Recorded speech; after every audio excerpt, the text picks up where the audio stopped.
தேவ பிள்ளைகளுக்கு ஒரு நற்செய்தி. நமது இயேசு வாழ்கிறார் ஊழியம் வானத்தின் வாசல் எழுப்புதல் ஜெப மையம் தொடங்கி 24 வருடங்கள் முடிந்து 25வது வருடத்திற்குள் தேவன் நம்மை நடத்த இருக்கிறார். அதற்கு நன்றி சொல்லும் விதமாக சோத்திர கூட்டம் நடைபெறுகிறது. நாள் ஏப்ரல் 30 புதன்கிழமை.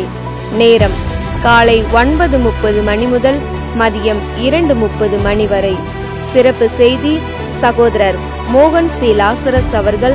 இனி வேறு புத்தகம் படுக்கையில பக்கத்துல தான் இருக்கும். காலையில எழுந்த உடனே முதலாவது அதிகாலையில வசனத்தை தியானித்து ஜெபித்து தான் எல்லா வேலைகளையும் நான் செய்வேன் என்று ஒப்பு கொடுங்க. நீங்க செய்வதெல்லாம் வாய்க்கும். பாடல் ஆராதனை மற்றும் ஜெபம் சகோதரர் எல் வின்சென்ட்ராஜ், சகோதரி கலா வின்சென்ட்ராஜ். இடம் வானத்தின் வாசல் எழுப்புதல் ஜெப மையம், செம்பட்டி, திண்டுக்கல். தேவ பிள்ளைகளே, இந்த சோத்திர கூட்டத்தில் கலந்து கொண்டு தேவனுக்கு நன்றி சொல்லியும் தேவ ஆசீர்வாதங்களை பெற்று செல்லவும் உங்கள் யாவரையும் அன்போடு அழைக்கிறோம். மேலும் விவரங்களுக்கு கீழே உள்ள தொலைபேசி எண்ணை தொடர்பு கொள்ளுங்கள்.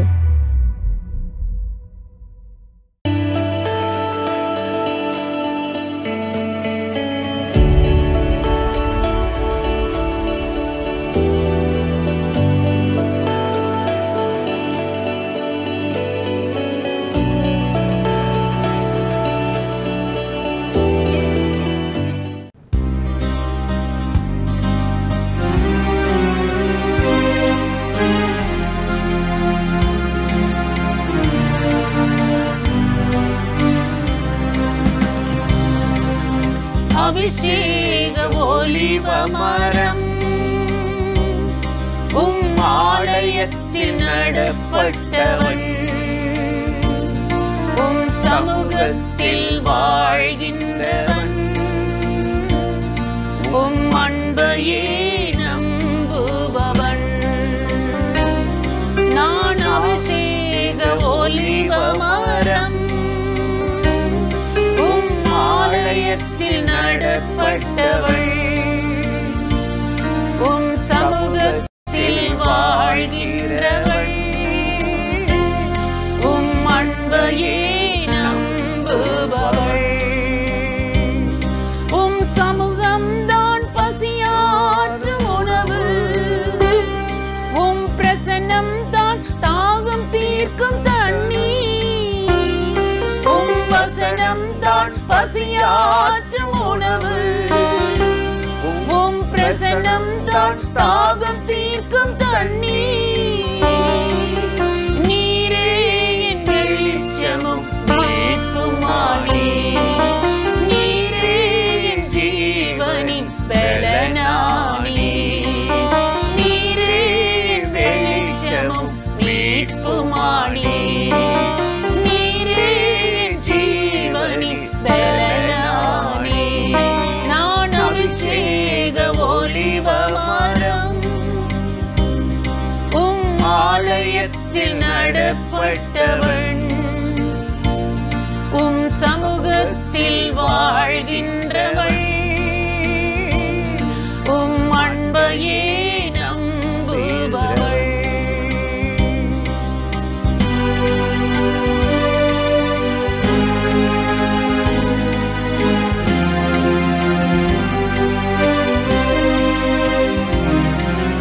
காப்பாற்றும் காவலர் நீரே, அயராது நீர் பாய்ச்சுவீரே. என்னை காப்பாற்றும் காவலர் நீரே, அயராது நீர் பாய்ச்சுவீரே. என் தேவைகள் யாவையும் சந்திப்பவரே, எந்த சேதமும் இன்றி காப்பவரே. என் தேவைகள் யாவையும் சந்திப்பவரே, எந்த சேதமும் இன்றி காப்பவரே. வசனம் தான் பசியாற்றும் உணவு, பிரசன்னம் தான் தாகம் தீர்க்கும் தண்ணீர், வசனம் தான் பசியாற்றும் உணவு,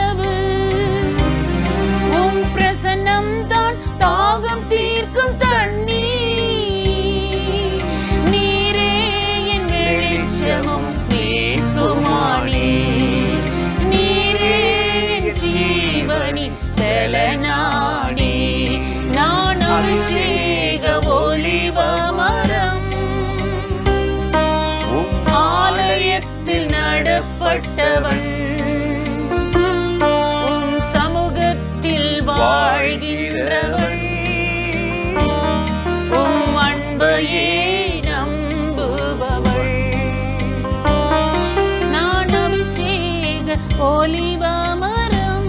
Glory. Thank you.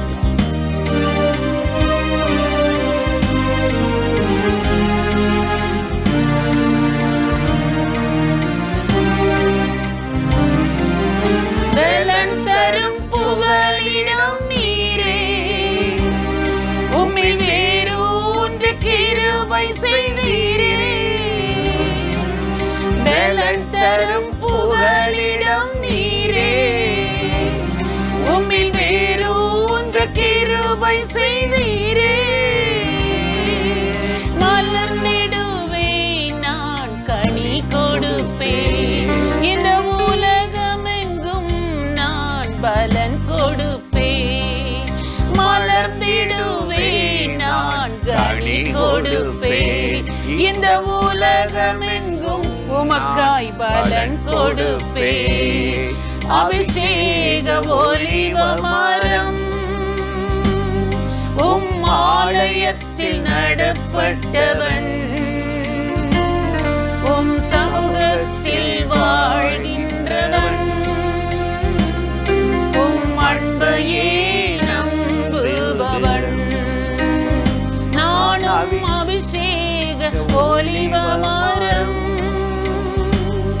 உம் ஆலயத்தில் நடப்பட்டவள், உம் சமூகத்தில் வாழ்கின்றவள், உம் அன்பையே நம்புபவள். Hallelujah.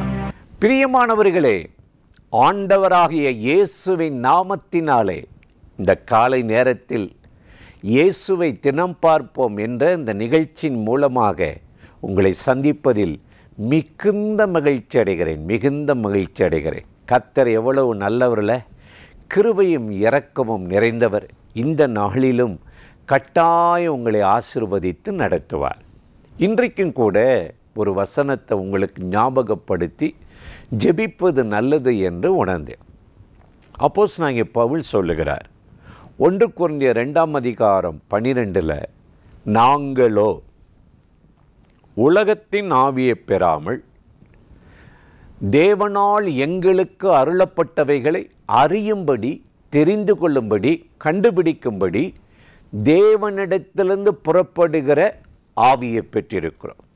எவ்வளோ அருமையாக சொல்கிறார்ல, நாங்களோ உலகத்தின் ஆவியை பெறாமல்.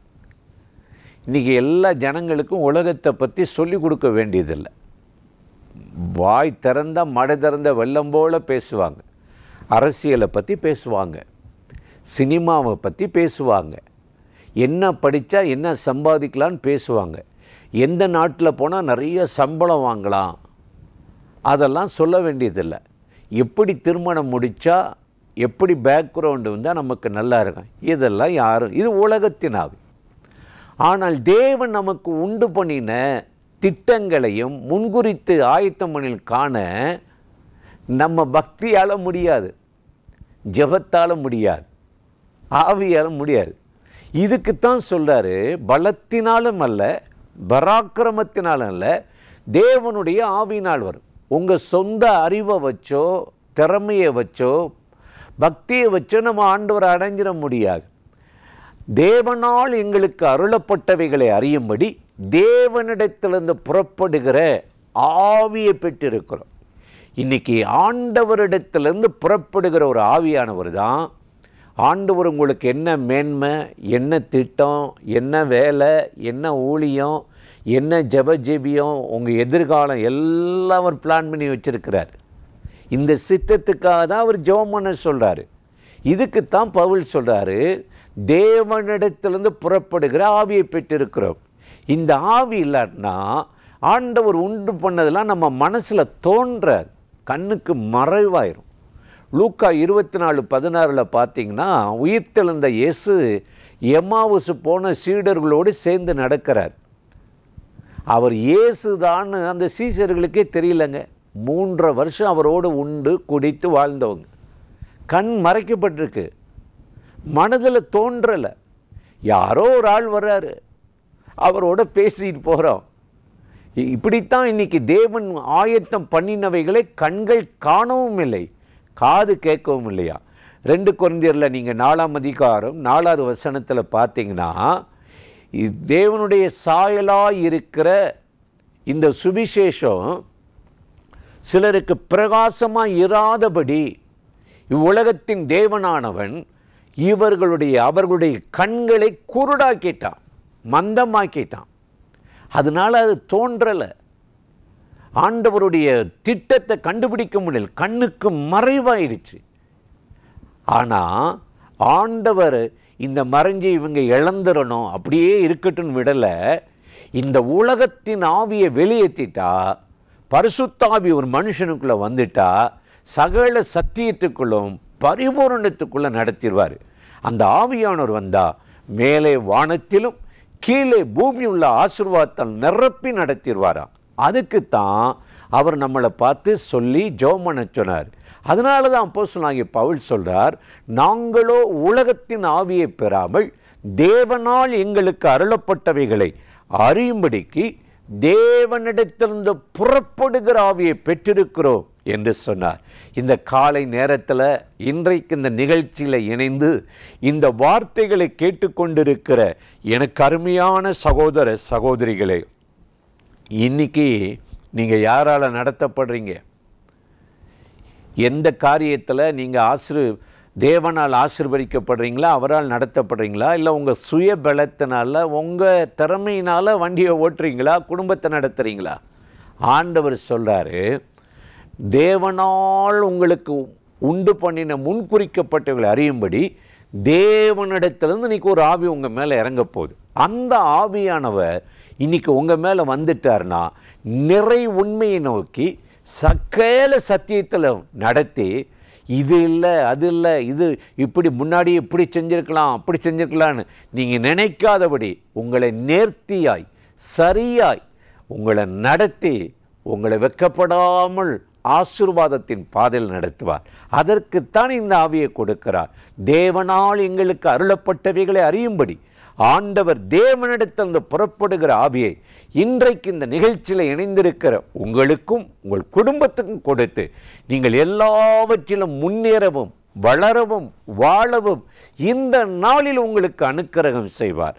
அந்த தேவாதி தேவனை நோக்கி நாம் இன்றைக்கு இப்பொழுது ஜெபிக்க போகிறோம். ஜெபிக்கலாமா? அன்பும் இரக்கமும் கிருபையும் நிறைந்த நல்ல ஆண்டவரே, இந்த ஆசீர்வதிக்கப்பட்ட நாளுக்காக, நேரத்துக்காக, கிருபைக்காக உமக்கு நன்றி செலுத்துகிறோம். யாரெல்லாம் இப்பொழுது இந்த நிகழ்ச்சியில் இணைந்து ஆண்டவரே இந்த நாளில் என்னை நடத்தும், எங்களுக்கு தேவனிடத்திலிருந்து புறப்படுகிற ஆவி வரட்டும் என்று ஜெபிக்கிறார்களோ, அந்த ஆவியானவர் வந்து சகல நிறைவுக்குள்ளும் சத்தியத்துக்குள்ளும் நடத்தி ஆண்டவர் அவர்களுக்கு உண்டு பண்ணின எல்லாவற்றையும் பெற்று அனுபவிக்க சுதந்திரிக்க உதவி செய்யும். இந்த நாளில் எல்லா வெறுமையும் மாறட்டும், எல்லா தடுக்கப்பட்ட ஆசீர்வாதங்களும் ஆண்டவரே இன்றைக்கு கைகூடி வரும்படி ஒரு வழியை திறந்து உயர்த்தும் ஆசீர்வதியும். இயேசுவின் நாமத்தில் வேண்டிக் கொள்ளுகிறோம் எங்கள் உயிருள்ள நல்ல பிதாவே, ஆமேன் ஆமேன். ஆண்டவர் இந்த ஜெபத்தை கேட்டிருக்கிறார். கட்டாயம் உங்களை ஆசீர்வதித்து நடத்துவார். ஆமேன்.